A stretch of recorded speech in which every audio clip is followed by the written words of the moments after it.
Growth is good, or so the establishment would have you believe.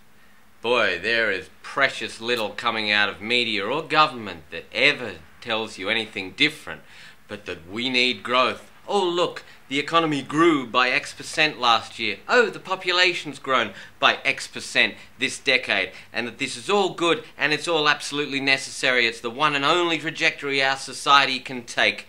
And yet, at the same time, apparently unconnected to the continuous drive for population growth and economic growth, we get announcements like the river's running dry, our cities have no water, our soil is blowing away, the planet is heating up. Well, of course, this has everything to do with a planet that has too many people already. Not that government or media will admit this. Why? For them, it is a very inconvenient truth. You see, they are an ocean liner of money and power sailing in a particular direction. They don't want you to think, maybe things were a little better when things were a little smaller. And yet, recently I saw a survey that said that in the 1950s, people were happier than they are today, in spite of the fact that we have lives that are stuffed with more stuff than we have ever had before. My God, not only I, but everybody I know look around my place and they are stuffed with stuff. And yet we are also full of insecurity about the future, and for very good reasons. But we never hear about it in the soundbite world because, growth is good. Well, I got to tell you, the facts are available to tell you different.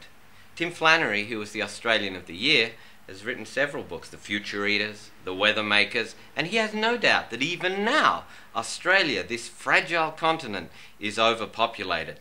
But there's an agenda from big business to pay big bucks to big government to keep the people coming in, and to give out baby bonuses so we have more people.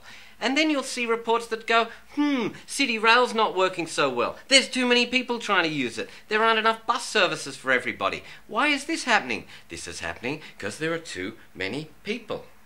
The media has its own reasons, of course, for not reporting this simple and obvious connection. Political correctness, there's a particular suite of attitudes you must espouse if you want to be in media today. I think people learn it in university. I went to university, but I wasn't real impressed with the sort of armchair socialist leanings of it all. But boy, it sure becomes compulsory, it seems, when you get to the ABC. And the BBC is even worse. You want to know my least favourite network in this world? It is the Pravda of the UK of today. My God, not a single news story those people put out is free of a little bit of spin to say traditional Britain bad, new immigrants good. But hey, let's not just make this about immigrants. It's about all of us. It's about lifestyle. It's about completely devaluing the environment, because you can't put a dollar value on that. It's about completely ignoring peace of mind, because you can't put that into a table of annual figures. So the whole machine rolls on, and people become more insecure and less happy, and there's always a little less space for us all, and people generally in society are absolutely complaining, are absolutely questioning the paradigm of continuing growth. I see it on the internet every day. I sure wish we could hear it in the public realm. I sure wish the magnificent technologies at our disposal with the media could be used for more than just a little soundbite and the continuous recycling of the same old platitudes. No, we are heading towards a crossroads on this earth. The planet groans beneath the weight of our society, of our sheer numbers, and of the ever-increasing demands the machinery of industrial civilization is putting on it. It is time to turn around and go, wait a second, there has got to be a better way. And the funny thing is, there are better ways.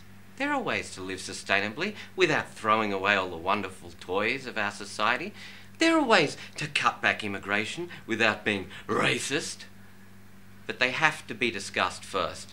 And if you gave me my 5 minutes on national TV, you can be damn sure that's the message I'd deliver.